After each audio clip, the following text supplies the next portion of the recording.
Hello, 22 Tony here with another discussion on collecting vintage and antique ammo. Today I'd like to talk a little bit about the United States Cartridge Company. In 1869, Civil War General Benjamin F. Butler founded the United States Cartridge Company. Now, General Butler had been a very profitable businessman through the 1850s and 60s with several other completely unrelated companies. But in 1869 he got into the cartridge business. Initially they were producing rifle cartridges and shotgun cartridges, shotgun shells. But they did expand somewhat over the years.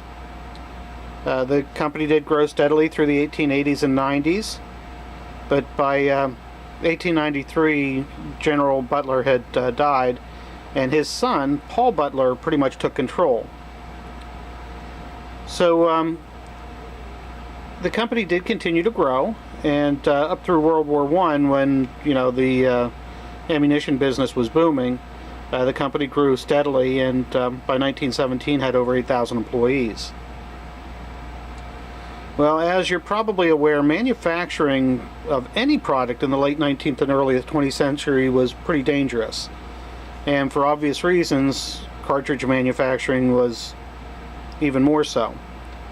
In 1903, the United States Cartridge Company did have an explosion in one of their warehouses, and it killed 22 people and injured 70 some others and damaged a lot of local homes, and generally caused havoc. I'm not going to get real involved in that right now. That's not the nature of my discussion, but it is an interesting fact. Now, Paul's nephew, Butler Ames, also became involved in the company around this time, or maybe a little bit earlier, and he slowly worked his way up through the ranks and eventually obtained control, and actually eventually became president, while Paul Butler remained in the position of treasurer at that time. Well, in 1915 the United States Cartridge Company had some work and labor issues. The Machinists union was trying to unionize the shop, and they had several work stoppages, and at the time Captain Thomas Doe was the plant manager, and he actually locked out 500 employees at one point, and it got pretty bad. The plant was shut down for a period of time, so for summer and fall of 1915 they were out of production completely.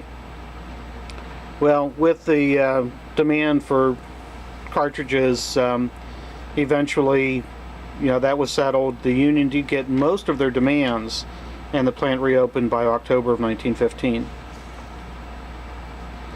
Well, I think that was probably the beginning of the end.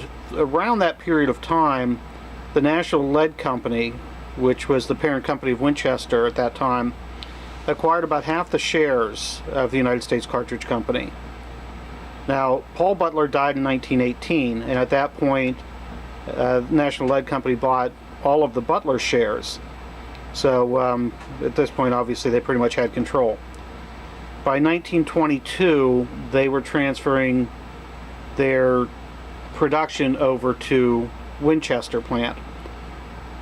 And it's kind of the reason I have the Winchester Western box here.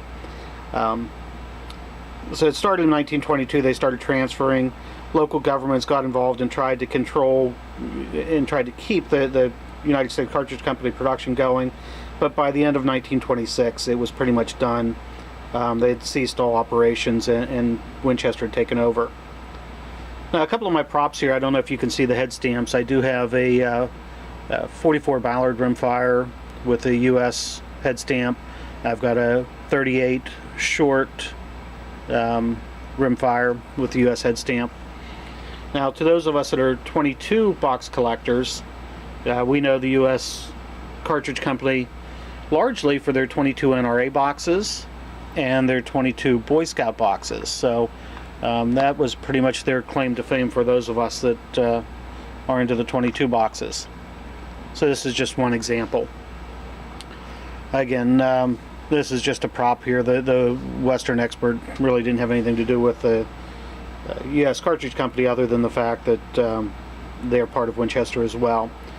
And I just wanted to kind of drive that home that U.S. Cartridge Company was a big part of American life for many years, but by 1926 it had been swallowed up and is no longer in production at all. Well, I just wanted to give you a little bit of information today. There's a lot more to learn about the U.S. Cartridge Company. Its early years were pretty interesting, and some of the side businesses that were going on around it are also interesting. Hopefully this gives you something to think about, and I hope some of you will do a little bit more research. Once again, I do want to thank you for watching my video. I hope you enjoyed it. Please share, and please watch my other videos. Thanks, and bye.